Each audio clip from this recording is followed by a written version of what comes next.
get our money back over a period of time. But it also gives us something where I think it's very beneficial to their economy, to them as a country. But you know, we're in for $350 billion. How we got there, I don't know, but that's a lot of money, a lot of money invested, and we had nothing to show for it. And it was the Biden administration's fault. The Europeans are in for about $100 billion, and they do it as in the form of a loan. And the Europeans have been great on this issue. They understood it wasn't fair, and we were able to work something out. But with the Ukrainians, I think I can say that we're very close. Scott's around here someplace, and I think we can say that we're very, hi Scott, I think we're very close. Do you have something to say about that, Scott? We are very close. Good. 1 yard line. All right, good. Mr. President, any security guarantees for Ukraine? What? Would a mineral deal include a security guarantee for Ukraine? Well, it'll be, Europe is going to make sure that nothing happens. I don't think it's going to be much of a problem. I think once we settle, there's going to be no more war in Ukraine, and you're not going to have it. It's not going to be a very big problem. That's going to be the least of it. Okay, so I'm hearing from the Greek media reporting that the U.S. has agreed to shut down a military base in Greece that's been a logistical hub for NATO. That who shut down? That the U.S. has agreed to shut it down at the request of Turkey and Russia. Is that all true? Marco, do you have anything to say? Sure, that's a no. That's a no. Mr. President, Is it a no? You say? It's a no, sir. It's not a correct story. Thank you. Mr. President, how do you react to people in Europe who say that you are abandoning Ukraine and that you are going to sacrifice the security of Ukraine by making a deal with Vladimir Putin? No, we're helping Ukraine like nobody's ever helped Ukraine before. And I can say this, if I didn't become president, Ukraine would right now still be at a level where there would be no even thinking about a peace. And it was, it's a sad thing that this happened. This would have never happened, this war, if I were president. Zero chance. And it has happened. So my function is to get you out of the war, get them out of the war, let them live. It's a bloody war, it's a horrible war. Thousands of people are being killed a week. And I would say Russia, maybe 700,000 people. I think Ukraine probably a similar number. And that's not talking about the towns and the cities that have been blown up. That's talking about soldiers. This has been a horrible, bloody mess. And we're going to get it solved. We got to get it solved. And you know, we're not talking about America's soldiers. Soldiers from this country. We're talking about Russia and Ukraine. But on a humanitarian basis, we have to get this very, very bloody, savage problem solved. And I will say this also, it could lead to World War III if it's not solved. You know, there'll be a point at which it's not going to stop at those two countries. Already there's such involvement from other countries. And it could really lead to a very big war, World War III, and we're not going to let that happen either. Would you support the idea to send European troops in Ukraine to back the ceasefire? European troops may go into Ukraine as peacemakers. So when the agreement is done, they can watch that everything is followed properly. I don't think that's going to be a problem. And a lot of the European countries, I think, I don't want to speak for France, but I know that the president's talked about doing that also. I think that'll be a very good day when we can go in as peacekeepers as opposed to what's going on right now with everybody being killed. Will they have U.S. backing, those troops going into Ukraine? Will they have U.S. backing from U.S. troops? Well, we're going to have a backing of some kind, and obviously the European countries are going to be involved, and I don't think you're going to need much backing. I think that's not going to be a problem. Once an agreement is signed, Russia's going to get back to its business, and Ukraine and Europe are going to get back to their business. I don't think it's going to be a problem. Mr. President, could you meet with President Zelensky soon? What? Could you meet with President Zelensky soon? I will be meeting with President Zelensky. In fact, he may come in this week or next week to sign the agreement, and which would be nice. I'd love to meet him. Would meet at the Oval Office. So the agreement's being worked on now. They're very close to a final deal. It'll be a deal with rare earths and various other things, and he would like to come, as I understand it, here to sign it, and that would be great with me. I think they then have to get it approved by their council or whoever might approve it, but I'm sure that will happen. Monsieur le Président Macron, est-ce que Yeah, at vous some pouvez point I'll be expliquer meeting with President Putin also, yes. Absolutely. I don't know when we speak. We're trying to get this thing worked out. But yeah, at some point I'll be meeting with President Putin too. Monsieur Macron, s'il vous plaît, est-ce que vous pouvez me dire quelques mots en français? I can say a few words in French. Yes, please. Non, le président l'a dit, je pense que c'est un moment important. C'est un moment important de la discussion. On veut bâtir la paix en Ukraine et le bilan qui a été rappelé, une réalité, il y a d'1 million de morts et de blessés depuis le début de ce conflit et de cette guerre d'agression. Notre volonté, c'est que cette paix dure, parce que nous avons déjà eu un cessez-le-feu et une paix qui n'a pas été respectée. C'était les accords de Minsk, 1 puis 2. Et donc le corps de cette discussion, c'est de s'assurer d'abord qu'il y ait un cessez-le-feu, ensuite que les Ukrainiens soient impliqués. Je pense que ce que vient de dire à l'instant le président Trump est très important, c'est-à-dire qu'il va rencontrer rapidement le président Zelensky pour signer cet accord sur les minerais critiques et les terres rares, et que c'est aussi un moyen d'avoir une implication américaine forte. Les Européens sont prêts à prendre leur charge sous des formes diverses de soutien à l'armée ukrainienne, de présence, y compris pour s'assurer que la paix soit durable. Et l'implication dans la durée des États-Unis d'Amérique à travers cet accord est une bonne chose. Et donc tout est encore à construire. Et je ne veux pas préempter les discussions.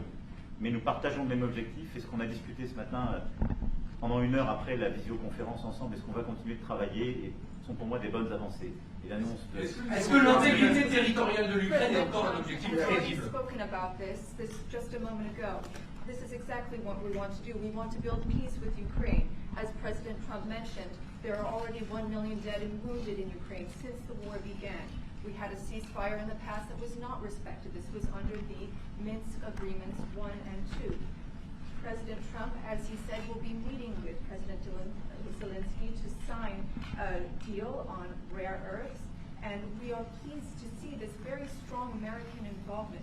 Europe, of course, also stands ready to support Ukraine in various ways, supporting its military, and we don't want to preempt any sort of discussions that are currently underway, but we do share the same objective of building this lasting peace.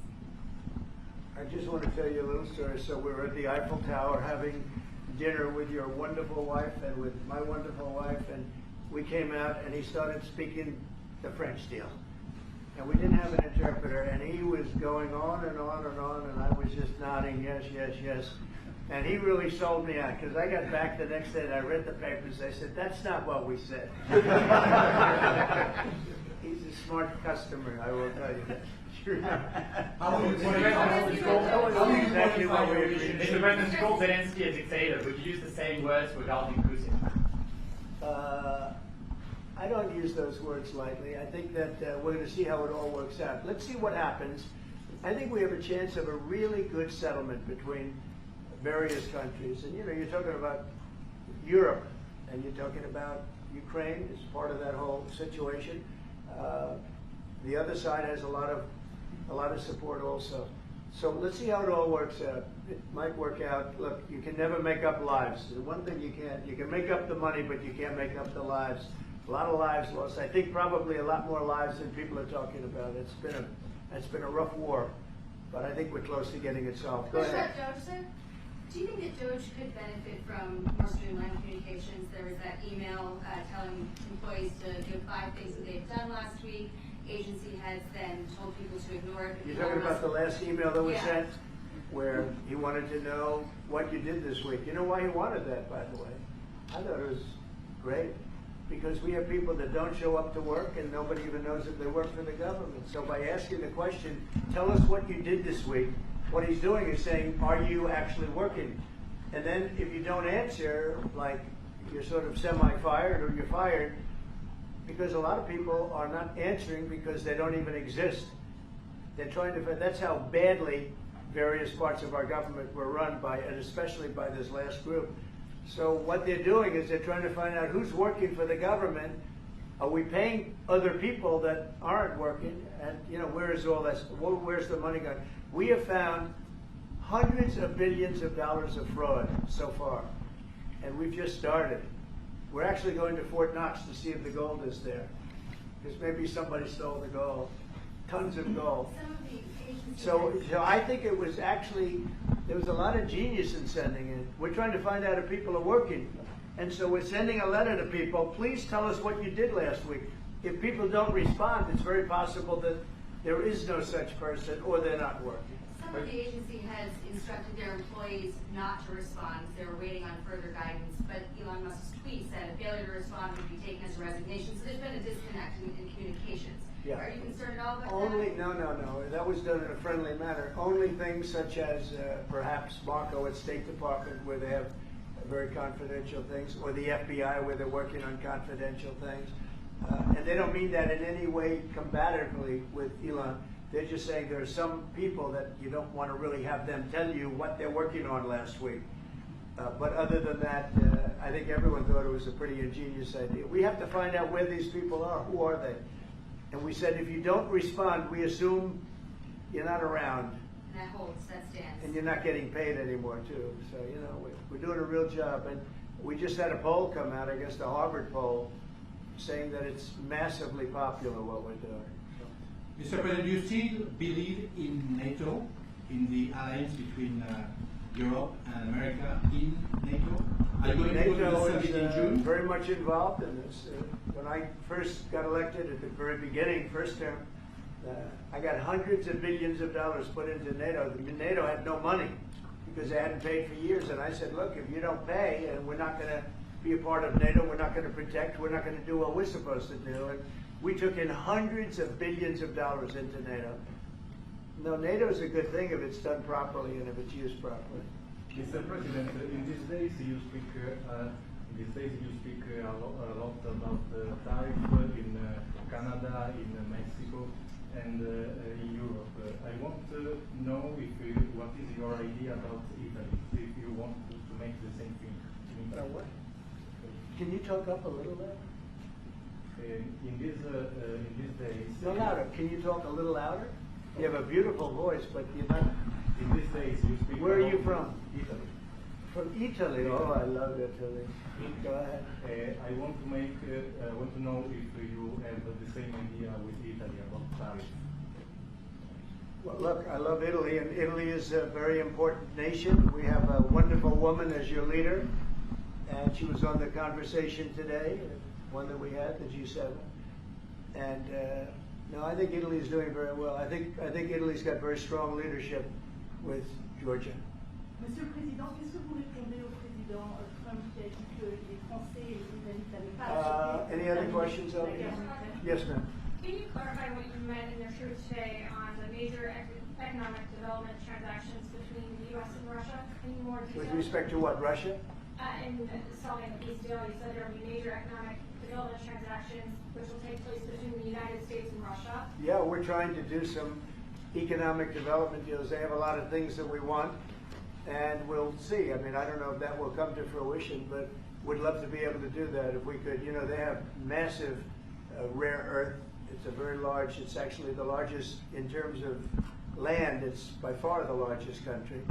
And they have very valuable things that we could use, and we have things that they could use, and it would be very good if we could do that. I think it would be a very good thing for world peace and lasting peace.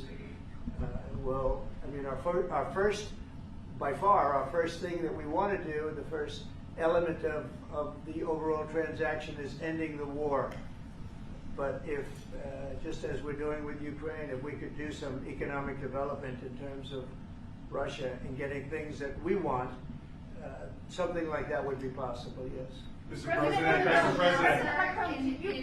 Yes, go ahead, please. Can you explain the rationale in having the U.S. vote against the UN resolutions that Ukraine proposed and also the U.S. proposed? I would rather not explain it now, but it's sort of self-evident, I think. Mr. President, first, what about increasing the tariffs on products from the European Union? Is that still something you want to do today? Well, it's not increasing, it's reciprocal. So whatever they charge us, we're charging them. So it's not a question of increasing. If they charge us 20%, we charge them 20%. If they charge us 30 or 40%, then we do that too. So that would be on European Union, but that really would be with respect to everybody. It's reciprocity. So reciprocal. Whatever they charge us, we charge them. Nobody has a problem. Even you, I see you don't have a problem. Right? Mr. President, are you thinking of going to Moscow soon, maybe in May for the 9th of May for the anniversary? I mean, not soon, but I would be certainly, if this all gets settled out, which I think it will, sure, I would go there. On the 9th of and May? you'd come here too. On the 9th of May for on the Red Square? I don't know the 9th of May, no, I think that's pretty soon. But no, at the appropriate time I would go to Moscow. When do you think the war will end? I think the war could end soon. How soon? Within weeks. Weeks? Yeah. At I what think price so. for Ukraine? Don't you think so? I'd like to ask that you. I think we could end it within weeks if we're smart. If we're not smart, it'll keep going and we'll keep losing young, beautiful people that shouldn't be dying. And we don't want that. And remember what I said. This could escalate into a third world war. And we don't want that either. Mr. President, your envoy Steve Witkoff suggested a temporary ceasefire in the conflict, but the Russian government has denied that out of hand. Are you worried that they're not dealing in good faith? No, I think they, at some point, will agree to that. I think they probably wanted to. And I think once you have a ceasefire, it's going to end because they're not going from a ceasefire back to war. I think people have had their full. I'm just glad I was able to help because there was no communication with Russia until I came along. Biden didn't communicate. He couldn't communicate with his own child. So Biden didn't communicate. He couldn't. It was terrible. He hadn't spoken to Putin in 3 years. You're trying to end a war. People are being killed. Every week, thousands of people are being killed. Soldiers, in this case, mostly. Also towns, you know, as missiles go in and back and forth. No, it's a shame. This should have never happened. This is a very sad, this is going to go down in the history books. This is a very sad moment because that should have been stopped. That should have never started. And if it did start, it should have stopped the first week, not 3 years later. Okay? Je vais répondre, M. Hollomé, juste, je pense que plusieurs questions de votre collègue qui ont été posées en français qui rejoignent les questions posées par les collègues américains. D'abord, cette discussion est utile et construire la paix est une nécessité. La deuxième chose, c'est qu'il y a aujourd'hui une capacité de dissuasion qui est restaurée et que c'est ce que veut dire le président Trump quand il dit qu'il n'y aura plus de problème. Je pense que la force du réengagement américain aujourd'hui, c'est en quelque sorte l'incertitude aussi pour le président Poutine. Et donc il y a une capacité de dissuasion qui est là, qui permet de sceller d'abord sans doute une trêve, la capacité à vérifier que cette trêve est respectée, et ensuite un accord de paix qui permettra de reconstruire l'Ukraine et de lui apporter aussi les garanties de sécurité. Dans le cadre de ces garanties de sécurité, nous pensons que nous avons notre rôle à jouer. Et donc, on verra à ce moment-là de la discussion, je ne veux pas la préempter, ce qui est nécessaire pour que l'Ukraine puisse rester un pays souverain. Et d'ailleurs, dans les discussions entre l'Ukraine et les États-Unis d'Amérique, il y a cette question d'une souveraineté ukrainienne qui est respectée. Et donc, nous, ce que nous avons préparé, en particulier avec nos partenaires britanniques, dans le cadre d'un travail très étroit qu'on a mené ces dernières semaines, et partagé avec tous les pays européens et alliés qui sont prêts à s'y joindre, c'est l'idée de dire on est prêt à apporter ces garanties de sécurité. Les conditions, elles doivent en être définies. Elles doivent être définies par l'accord. Ça peut aller jusqu'à l'envoi, comme l'a dit le président, de troupes qui iront observer que la paix est bien respectée, qui iront se positionner, pas sur la ligne de front, pas pour justement, en quelque sorte, être dans le conflit, mais marquer une présence comme une garantie. Il y a d'autres moyens de soutenir, qui peuvent être des soutiens accrus et capacitaires à l'armée, des structures nouvelles. Et je pense aussi que l'accord qui est discuté, le président l'a dit, la crédibilité américaine qui est mise dans ce moment, c'est aussi montrer que chacun est dans son rôle, mais que nous avons une unité, Européens et Américains, et donc avec une forme de garantie que les Américains prennent par la discussion sur les minerais critiques qui sont en train de finaliser. La guerre peut s'arrêter dans plusieurs semaines. That is the most beautiful language. I have no idea what he's saying, but that is the most elegant, beautiful language. Go ahead, please. This is a question that was asked by several. What we need to do is make sure that we are building peace. We have deterrence capabilities that have been restored. As President Trump said, there won't be any more problems. We've seen the U.S. re-engagement and the message that sends to Mr. Putin. We have deterrence, which will allow a truce to take place, verification of that truce, and then a peace agreement can be put in place so that we can start rebuilding Ukraine with security guarantees, and we have a role to play in that. Again, I'm not preempting any discussions, but we've spoken about Ukraine's sovereignty, and that has been a subject of discussion between the U.S. and Ukraine. We have also been working closely with our British partners this week. We've shared this information with other European countries, and we are ready and willing to provide those security guarantees, which could perhaps include troops, but they would be there to maintain peace. They would not be along the front lines. They would not be part of any conflict. They would be there to ensure that the peace is respected. Our assistance may include other capacity building, perhaps for the military. We see U.S. credibility here. We each have our role to play, but it will be done in a united fashion. Mr. President, do you think that Ukraine should give up a part of its territory? Well, we're going to see. It's a negotiation that's just starting, and they've been fighting, and there's been a lot of land that's been taken. So we'll have to see how that works out. That's part of the negotiation. I will say there was great unity in that room today, via Skype or whatever. But it was great, tremendous unity today in that room with the other countries. Ukraine wants those territories back. Can they take it back? What they lost in the past years? That's not an easy thing to do, is it? Right? It's not an easy. It's asking whether or not you can take back the land that they lost.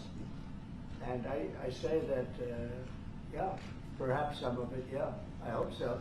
But that's not an easy thing to do. But not everything.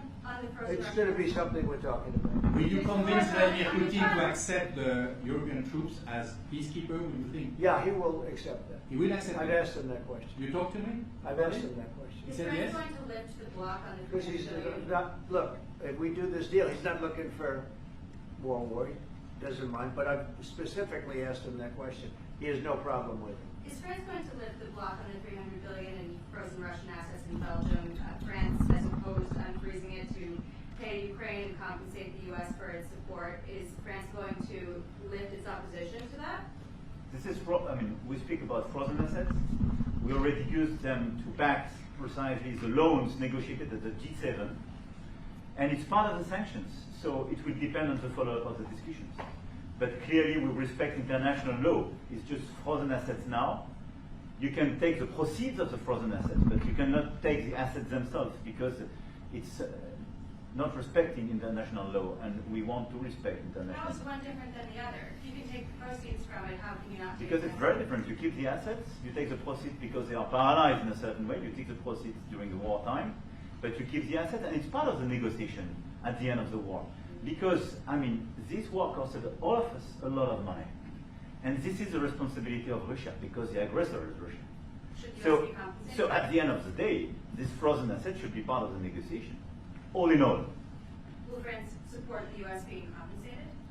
I support the idea to have Ukraine first being compensated because they are the ones who have lose a lot of their fellow citizens and being destroyed by this attack. Second, all of those who paid for will be compensated, but not by Ukraine, by Russia, because they were the one to aggress. Again, you get money back, we don't, and now we do. But that's We only will fight fair. both. Mr. President, should we want Russia to be the one that pays everybody back? Are they the aggressor? Well, we're negotiating everything, and everything's on the table, and we'll see if we can get some land back, and we'll see about a lot of different things. And we're going to be making a little speech and say a few words. In a little while, we're going to have another meeting, a luncheon meeting, and we'll see you in about 2 hours. Okay? Thank you very much, everybody. Thank you, Fred. Thank you, Fred. Moving out. Moving out, Cameron. Thank you. Thank you. Thanks, guys. All right, head out this door right here, right here. Moving out. Thank you. Right here, moving out. Cameras, right out the door. Come on, let's go.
Là, ton porte-clés ou pas?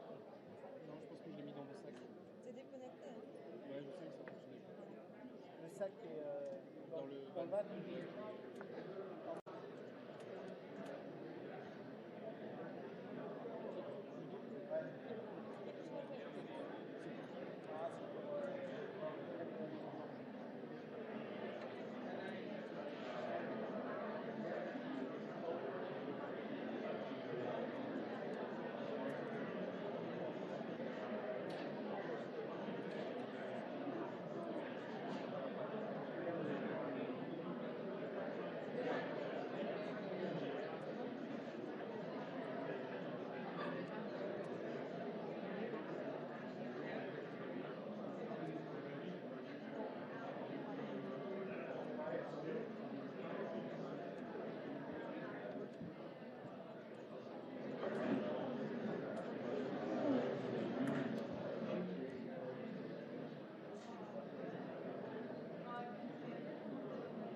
Ladies and gentlemen, the President of the United States and the President of the French Republic.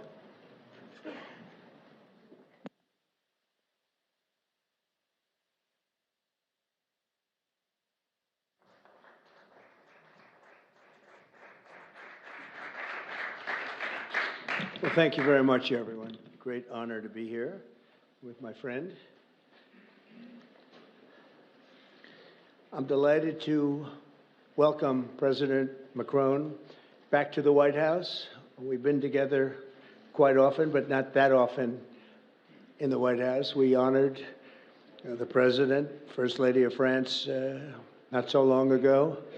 There was a beautiful evening, and we will not soon forget it. It was a beautiful day and evening, and many fond memories. I also want to thank Emmanuel for hosting me in Paris last December after a historic election win to witness the reopening of the spectacular Notre Dame Cathedral, where you did an outstanding job in bringing it back together. That was a sad day watching that burn, and 5 years later you had it up, and it was, they say, more beautiful than it was before, so I think that's a great achievement. That was not easy.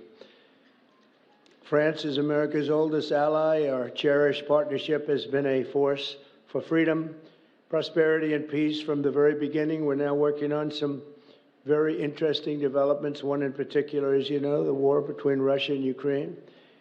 In the American Revolution, French support helped us to seize our destiny as an independent nation. In the First and Second World Wars, our citizens shed blood together on the battlefields of Europe. And I'll never forget joining President Macron 6 years ago on the 75th anniversary of D-Day. That was some day.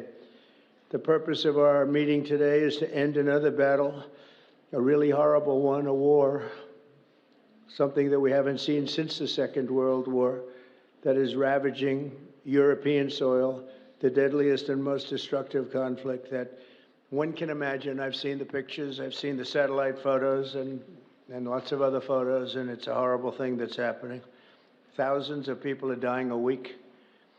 This very day is the 3rd anniversary of the invasion of Ukraine, which would never have happened if I was president. That was not going to happen. The horrors of this gruesome and bloody war can scarcely be overestimated. Hundreds of thousands of people, Russians and Ukrainians in particular, have needlessly died. An entire generation of Ukrainians and Russian men has been decimated. 1,000-year-old cities have been turned into rubble. Those beautiful spires that you used to see there, they were most beautiful in the world, they say, are lying in heaps of rubble, blasted to smithereens. It's time to end this bloodletting and restore peace, and I think we're going to do it. We've had some great conversations, including with Russia. Since my return to the White House, we've made more progress toward that goal in 1 month than occurred in the past 3 years. And I've spoken with both President Putin and President Zelensky. And again, a lot of good things toward peace are happening, moving it, I think, pretty quickly.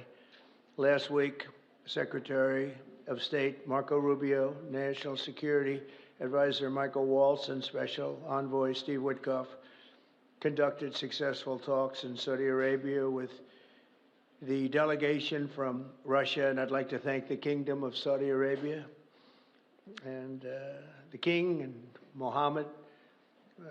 Great people. They're really working hard to get this done. Our focus is on achieving a ceasefire as soon as possible and ultimately a permanent peace. My meeting with President Macron today was another important step forward in that sphere because he's been very much involved right from the beginning in trying to get it over with, and we're going to get it done. I believe that Emmanuel agrees with me on many of the most important issues. Chief among them is this is the right time. It may be the only time. You know, that's a very interesting and horrible situation, and that could evolve into a third world war. We're not going to let that happen. Should have never started, but it did. And what a mess, what a horrible, bloody mess. I'm also pleased that President Macron agrees that the cost and burden of securing the peace must be borne by the nations of Europe, not alone by the United States. And Europe must take that central role in assuring long-term security of Ukraine, which they want to do. And that's not a very big step. A big step is what's going to happen over the next few weeks. The United States has put up far more aid for Ukraine than any other nation.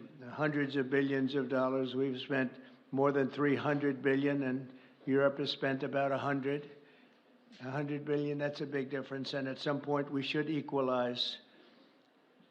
But hopefully we won't have to worry about that. We have other things happening that maybe take that out of the realm of necessity. And while we've given vast amounts of military aid and money in form of grants, much of Europe's contribution has been economic relief structured as loans, for which they'll be repaid. Like the Europeans, I believe that taxpayers in the United States also deserve to recoup the colossal amounts of money that we've sent. The previous administration never even thought of that. They didn't think of a lot of things, like why did they let it start in the first place? That is why we must have an agreement with Ukraine on critical minerals and rare earths and various other things as security. And I think that that's happening. I think we've made a lot of progress. I had a report just given to me before walking in that we've made, Emmanuel, a great deal of progress toward getting that. I've been elected by the American people to restore common sense to Washington and indeed to the world. And I believe strongly that it's in the best interest of the United States, the best interest in Europe, the best interest of Ukraine, and indeed the best interest of Russia to stop the killing now and bring the world to peace. My administration is making a decisive break with the foreign policy failures of the past administration and, frankly, the past. I ran against a very foolish foreign policy establishment, and their recklessness has led to the death of many, many people. Under our administration, we're forging a new path that promotes peace around the world. And when I left office for the first administration, first term, we had no wars, we had no problems. We didn't have October 7th with Israel. We didn't have Russia and Ukraine going at it. We didn't have the problems in other parts of the Middle East. We didn't have inflation. It was a whole different world. And you know what else we didn't have? Millions of people pouring through our borders, many of them criminals released from other nations and put right into our land, murderers and drug dealers, gangs. We didn't have any of that. It's a different time, but now we have it and we're fixing it. We'll fix it all up. We'll get it done as quickly as possible.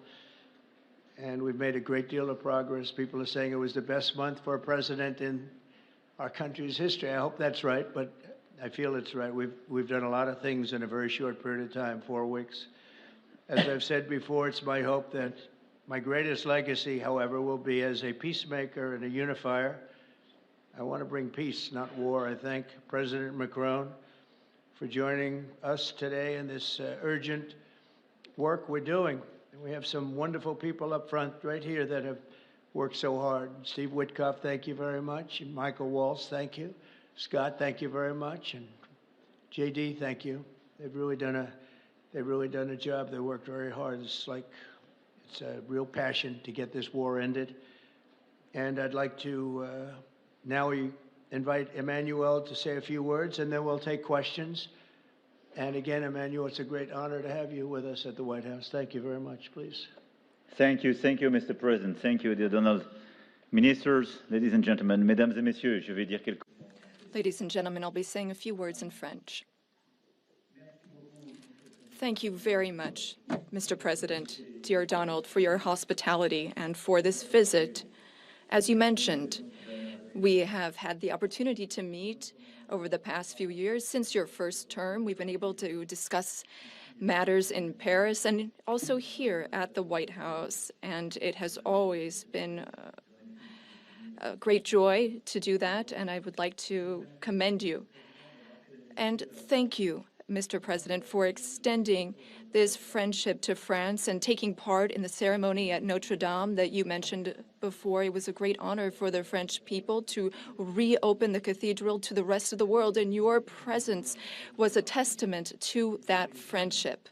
As the President said, this friendship dates back to the Revolutionary War, since the beginning of the United States, and whenever we've needed to, we've been able to come together and be on the right side. We've been able to be united to defend peace and sovereignty, namely in the 2 world wars that marked the 20th century, from Lafayette to Pershing and to the many Americans who landed on Omaha Beach. And we spoke earlier before, and you mentioned that one of those gentlemen was able to visit you here, one of the veterans. This is part of history which puts us in the world that we are in today. And as the President just said, there are many challenges in this world. And over the past few days, we have one main objective, which is the geopolitical situation. Mr. President, I really wish to thank you for making changes to your schedule to meet with us so quickly. I think we've made very substantive steps forward during our discussions, and this is a major step in what we're experiencing today. We had a video conference with all of the G7 leaders, which was an opportunity for us to discuss this matter 3 days after the Russian war in Ukraine, and to express our support for President Zelensky to the Ukrainian people, but also to speak and share about our desire for a lasting peace. This is what we have spoken about very forcibly over the past few weeks. We thought that this war was only going to last a few weeks when it broke out in 2022. We admire greatly the courage of the Ukrainian people. And Mr. President, I wish to thank you for this. You mentioned that there are responsibilities on Europe's side, and indeed, we have invested $128 billion in aid to Ukraine and the Ukrainians.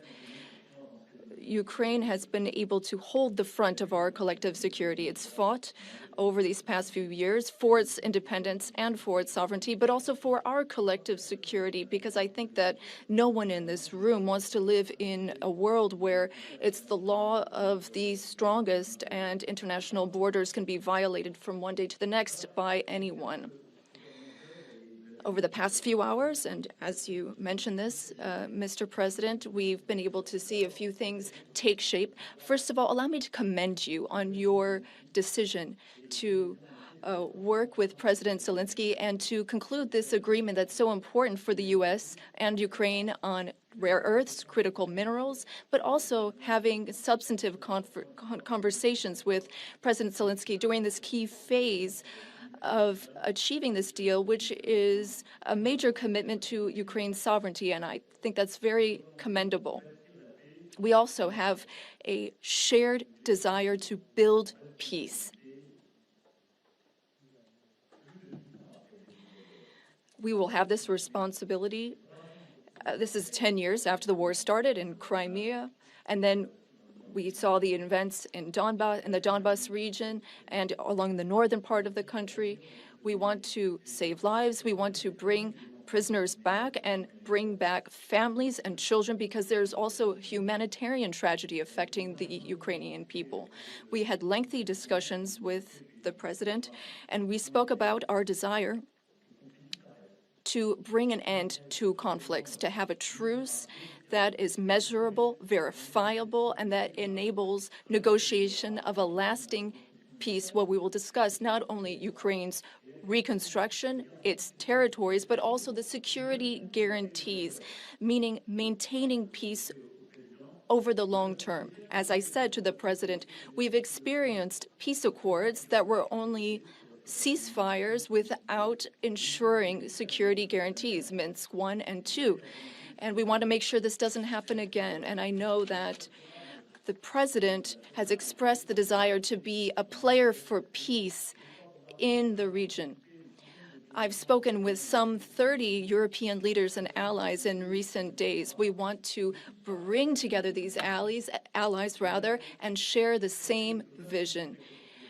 This peace must not mean a surrender of Ukraine. It must not mean a ceasefire without guarantees. This peace must allow for Ukrainian sovereignty and allow Ukraine to negotiate with other stakeholders regarding the issues that affects it.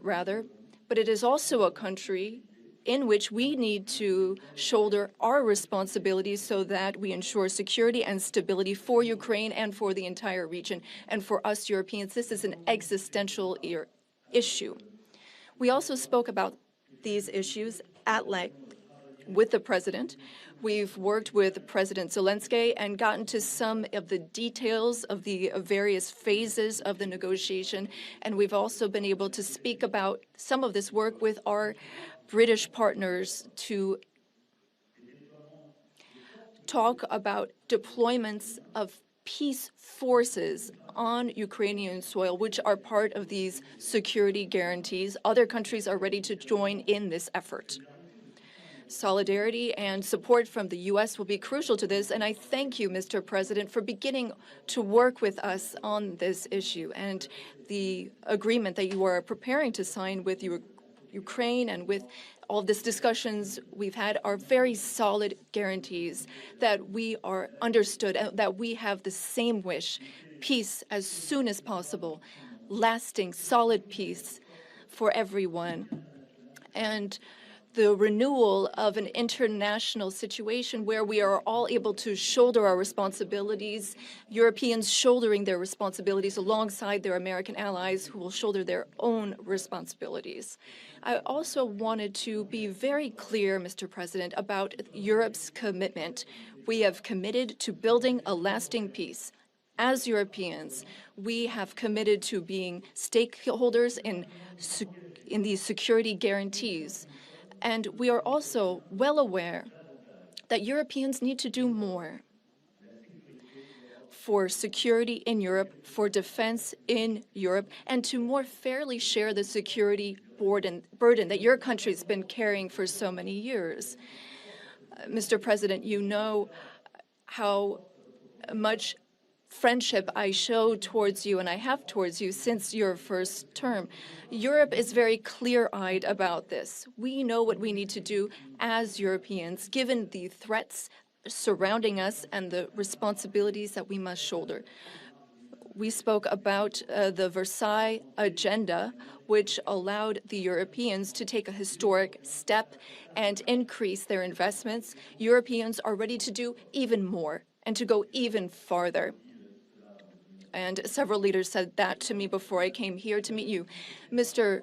President, dear Donald, you spoke about this peace through strength. We fully share that, because we must recognize the sacrifices made by the Ukrainian people and what we owe to them. The President and I also spoke about economic matters and our desire to see more prosperity in the United States and in Europe. We had discussions which will be carried on by our teams, our ministers and secretaries, to flesh out some of those ideas. But the idea is to have fair competition and no bias within competition between our industries. Now, the American and European economies are extremely intertwined. Some 1.5 billion in trade, trillion rather, in goods and services, and I know you've spoken about wanting to look at the balance of payments. We also have a trade deficit, and I know that we need to look not only at goods, but also digital items and goods which you export, and we want to make a sincere commitment towards fair competition where we have smooth trade and more investments. You already invest a great deal in France, and France is the fifth largest investor in the United States. And I would like to recognize here all of the American investors who announced investments, some $120 billion that were announced at the AI summit. This is our wish. We want to have more prosperity on both sides of the Atlantic. We have a shared agenda in that regard. We also spoke about the Middle East, among other subjects, and here again, we have the same desire. We don't want to see Iran obtain nuclear weapons. We don't want, or rather, we want an approach with partners in the region that we can trust. Given Iran's nuclear activities, we want to limit its ballistic capabilities and avoid any type of regional destabilization. With respect to Syria and Iraq, we also share the same desire. We don't want to see Islamic terrorist groups resume any of their activities, because for some time our armies have very bravely been engaged in the Gulf, as you have led, and contributions have been significant and helped stability in the region.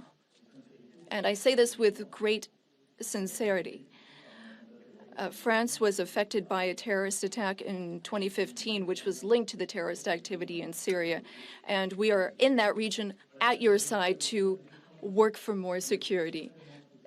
Ladies and gentlemen, we had extremely productive discussions this morning during the conference, and we spoke with our ministers and counselors and advisors. And I wish to say, after speaking with President Trump, I fully believe that there is a path forward. We share the same beliefs. We know what work needs to be done, and in the weeks to come, we will work on that. Our teams will come together in various formats to make sure that we have this solid, lasting peace with great strength. Mr. President, thank you so much for welcoming me here today. Thank you so much for these productive discussions and for your commitment. Thank you, dear Donald. Thank you, Amanda.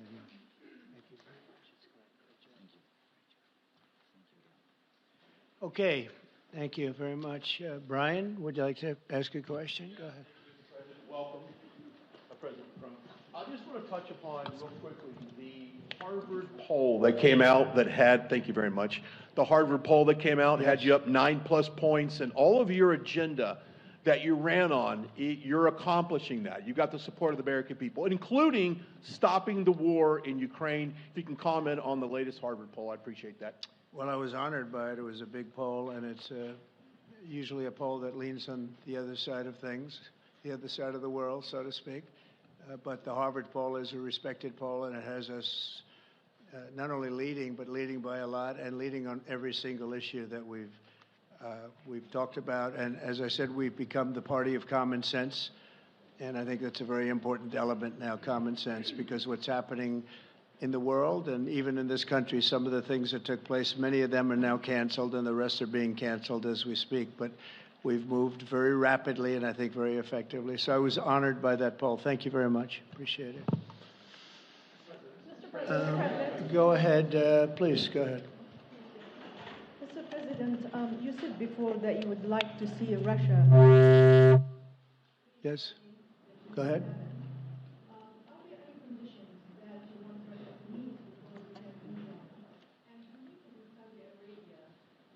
You're meeting in Saudi Arabia with President Putin. Will that happen regardless of any progress on the Ukrainian file? Yeah, I think the meeting in Saudi Arabia was a fantastic one. We met with the Crown Prince. It was a fantastic young guy. He's young, but with great imagination and tremendously respected all over the world. And he goes right to the king, and the king is incredible. Gotten to be friends with both of them very much. And they want to see this ended, and they're going all out to make sure that it is ended. I think Russia, likewise, I've spoken to President Putin, and my people are dealing with him constantly, and his people in particular. And they want to do something. I mean, that's what I do. I do deals. My whole life is deals. That's all I know is deals. And I know when somebody wants to make it and when somebody doesn't. I will say this, before I came here, there was no communication with Russia whatsoever, and Russia wasn't answering calls. They were not talking to anybody. They wouldn't talk to anybody, and people sort of accepted that as being that they want to go forward and just keep going without stop. But when I got here, one of the first calls I made was to President Putin, and we were treated with great respect, and they want to end this war. So that's a big thing, because I didn't know if I could say that, but it's a big thing. They want to do it, and the group in the front row that I introduced, they're all very active in it, and we're working on deals right now, transactions right now, and in particular, the big one is to get the war stopped, whether it's ceasefire or direct to an agreement. I'd like to go directly to an agreement, but ceasefire will always happen a little bit quicker, and every day you're saving thousands, or at least hundreds, but thousands in some cases lives, so we want to see if we can get that done very quickly. Yes, for the President, please. Thank you. I'm a correspondent based in Paris. Question for both of you, actually. Mr. Macron, you were one of the last Western leaders to speak to Putin before Ukraine's invasion. What advice, what recommendation could you make to President Trump to make sure that this time you can get strong enough guarantees from Putin to get a peace deal that lasts this time? And Mr. President Trump, what makes you think you can trust Putin in those negotiations? Thank you. Look, I will never give any advice to President Trump. We have friendly and trustful discussion, but my experience with President Putin is the following. Number one, I always think it's good to have discussion with other leaders, and especially when you disagree. I stopped my discussion with President Putin after Bucha and the war crimes because I considered that, we had nothing to get from him in that time. Now this is a chance. There is a big change because there is a new U.S. administration. So this is a new context. So there is good reason for President Trump to re-engage with President Putin. But my experience is the following, and I shared it with President Trump and the team. In 2014, our predecessors negotiated peace with President Putin. But because of the lack of guarantees, and especially security guarantees, President Putin violated this peace. And I had several discussions, especially beginning of 2022, several times, 7 hours with President Putin, 15 days before launching of the attack. He denied everything, but we didn't have security guarantees. So this is why being strong and having deterrence capacities is the only way to be sure it will be respected.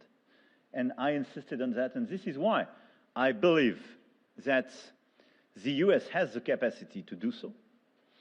And this is why I think we should never say, I will never send any boots on the ground, because you give a blank check to violate any type of commitment. So I think it's good to have discussion. I think it's useful to have negotiation. I think it's super important to go to the peace.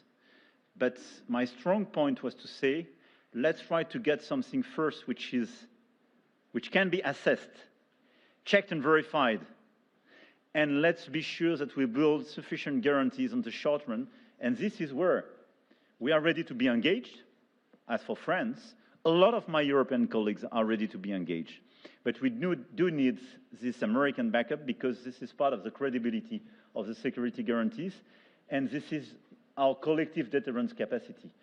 And I have the feeling that the President has this capacity. I think it's very much to the benefit of Russia to make a deal. And I feel that we'll do that. It is what it is. Again, it's a war that should have never been started. It's a war that would not have been started if I were president. But it did start, and it's at a terrible level where cities are burned down and shot down to the ground. It looks like demolition sites, a whole big pile of demolition sites, and we got to get it stopped. Too many people, too much agony. The whole culture is destroyed when you rip down some of those ancient, really ancient or near ancient buildings. It's so sad to see, but I think it's very much to the benefit of this tremendous distrust on both sides. That's why it's good that I'm coming in now, but I think it's to the very much benefit of Russia to make a deal and to go on with leading Russia in a very positive way. That's what you have to do. But I really believe that he wants to make a deal. Maybe wrong, but I believe he wants to make a deal. Yeah, go ahead, please. Mr. President, next week there's a key deadline for your Canada and Mexico tariffs. Pour les droits. I believe those countries have done enough on the border to stop those from taking effect. And for President Macron, I'm wondering if you believe that this critical minerals deal with Ukraine represents a de facto security guarantee by the United States, since the U.S. would have an interest in protecting those reserves in Ukraine. Thank you. We're on time with the tariffs, and it seems like that's moving along very rapidly. We've been mistreated very badly by many countries, not just Canada and Mexico. We've been taken advantage of. We were led by, in some cases, fools, because anybody that would sign documents like they signed, where they were able to take advantage of the American people, like has happened over the last long period of time, except for a little 4-year period that took place 4 years ago. But anybody that would agree to allow this to happen to our country should be ashamed of themselves. No, the tariffs are going forward on time, on schedule. This is an abuse that took place for many, many years. And I'm not even blaming the other countries that did this. I blame our leadership for allowing it to happen. I mean, you know, who can blame them if they made these great deals with the United States, took advantage of the United States on manufacturing, on just about everything. Every aspect that you can imagine, they took advantage of. I look at some of these agreements, I'd read them at night, and I'd say, who would ever sign a thing like this? So the tariffs will go forward, yes, and we're going to make up a lot of territory. All we want is reciprocal. We want reciprocity. We want to have the same. So if somebody charges us, we charge them. It's very simple, but it'll be very good for our country. Our country will be extremely liquid and rich again. Plus, we're doing other things, as you know. We're finding tremendous waste, fraud, and abuse at levels that nobody thought possible. You're seeing what's going on. And that was also part of the Harvard poll. Do you agree with what President Trump is doing with Elon and others that are looking for the waste, fraud, and abuse. And the numbers were staggering. It was like 70% to 2%. Everybody wants to find out. They don't like it. And, you know, the radical left or whoever it may be starts screaming about the Constitution, but it has nothing to do with the Constitution. It has to do with fairness to this country. It has to do with being ripped off. And when you read the things that all of these billions, and I mean many billions, hundreds of billions of dollars have been spent on, that's all you have to do is stand up here and read them. I could stand up all day and read the kind of things where we're spending all of this money. The good news is that when you think of how rich a nation we can be when we get rid of this, you know, sometimes you'll buy a company and you'll see it was really well run. They accounted for every penny. Well, not much you can do there. You got yourself a bad deal. This one is the exact opposite. Tremendous fraud, tremendous waste.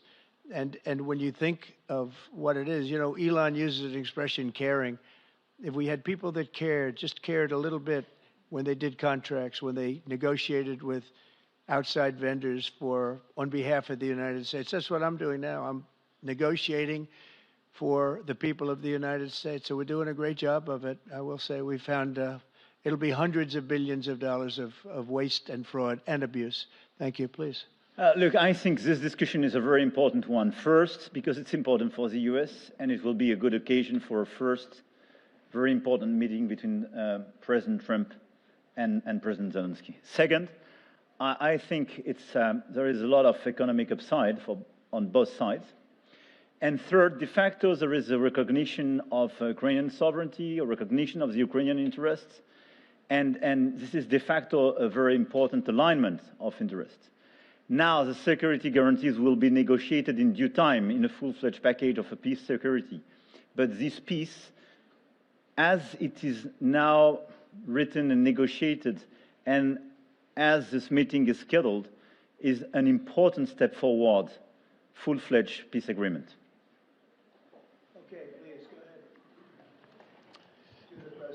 Monsieur le Président Trump. President Trump, President Macron. To make a deal with Putin. So when you do a deal, it's a win-win deal. What are you giving to him and what is he going to give you to America? And I was impressed by the way you referred to Notre Dame and that you were impressed by the reconstruction of Notre Dame. A lot of Americans have sent money to Paris to participate to the reconstruction of Notre Dame. As a President of the United States, are you going to contribute to the reconstruction of Ukraine? Et Monsieur le Président Macron? President Macron, what for you is the main area of progress in your meeting with President Trump?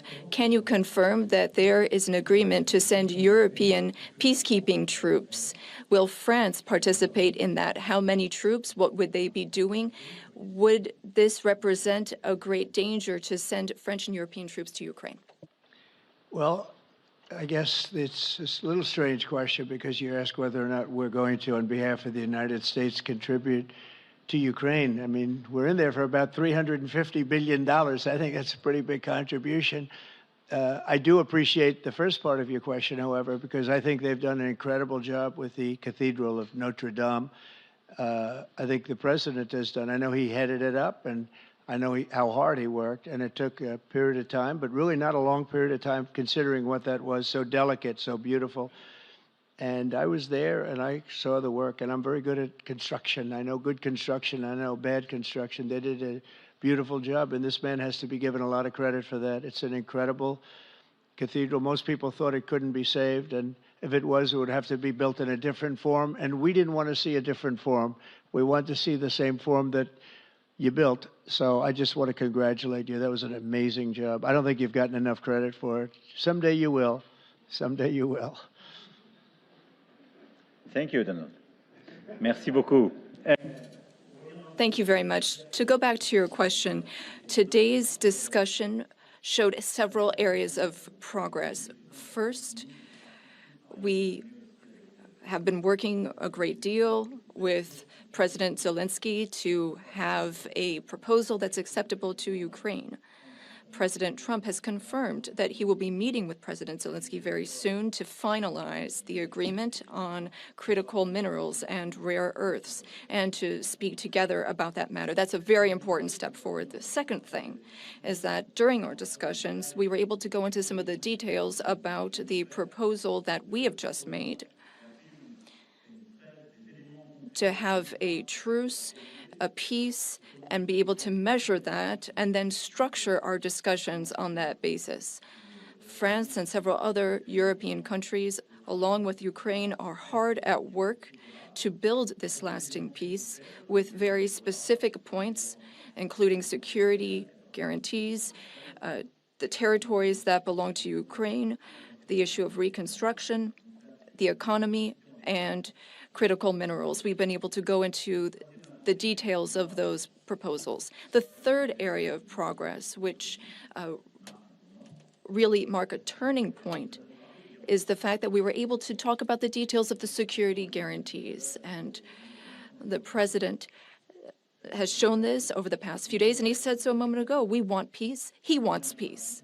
We want peace swiftly, but we don't want an agreement that is weak.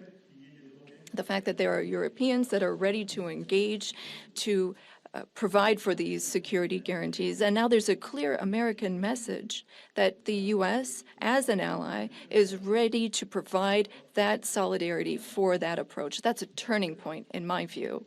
And that is one of the great areas of progress that we've made during this trip and during this discussion. When it comes to troops, in the past, a year ago specifically, we saw a reason to talk about sending troops for strategic regions. Today, when we talk about troops, we're talking about sending them in after we've negotiated a lasting peace. And once we have that solid, lasting peace, that's part of an agreement signed by Ukraine, signed by Russia, and for which we will provide the guarantees, then at that point, and recently France has worked with the UK to provide its contributions. We've worked on plans. We've worked with our militaries not to go to the front lines, not to go into occupied territories, but as a show of support to show that we have a negotiated peace signed by both sides, and that is a peace we will preserve. So these would be peaceful deployments of troops, not for combat. These would be deployments of an assurance force. They would be limited, but they show solidarity. I've also spoken with all of our allies, and there are European and non-European allies who are ready and willing to take part in that effort.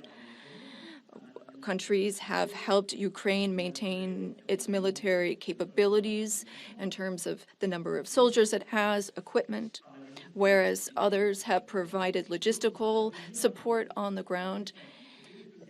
The question is whether or in what form the U.S. will contribute, and during our discussions, and during the discussions with Russia, we've understood that this would be acceptable to Russia, and that's a very important area of progress. And that means that in this context, the Europeans will shoulder their part of the burden, their share of the burden. We have a strong alliance that we've built over the decades. We have our solidarity, and we have deterrence capacities. What does it mean? Would it be dangerous? If there is an agreement signed by Ukraine and Russia, thanks to the efforts of President Trump, and if we provide the guarantees and Russia violates the agreement, then it would be in conflict with everyone who is engaged in the peace process. And that is a change. That was something we did not see in the past. That's not what we saw in 2014. So that is the real change that we're marking. We have this deterrence capacity on the American side. We have the capacity for engagement on the European side, and that's something we're going to continue working on together. It's not dangerous, but it's credible. It's less dangerous than things that could happen in the long term. And I think this is what we need to do to ensure security. And I say this very clearly. We're also talking about security for Europeans. I've been saying this for weeks now. If we do not guarantee the security of this territory within Europe, then how can we guarantee our own security for one and all?